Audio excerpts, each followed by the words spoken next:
Jumat 19 November pukul 8 malam live di Kompas TV.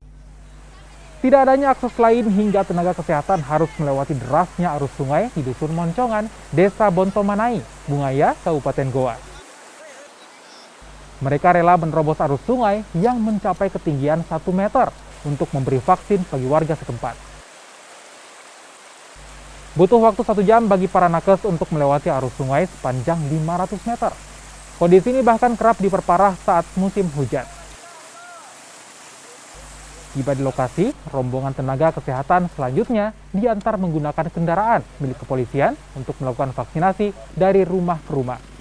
Sebanyak 70 dosis vaksin disiapkan kali ini.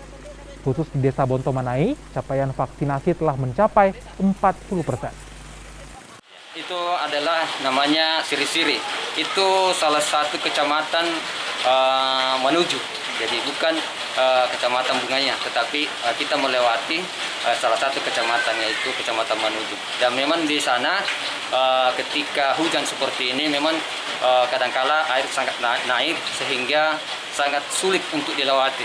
Oh, ini pengalaman pertama kali tak? Iya, dengan medan seperti sering ke sana, cuma barusan air naik. Oh, Iya, biasanya kering itu. Biasanya jalanan saya iya, kelihatan. Biasanya jalanannya kering.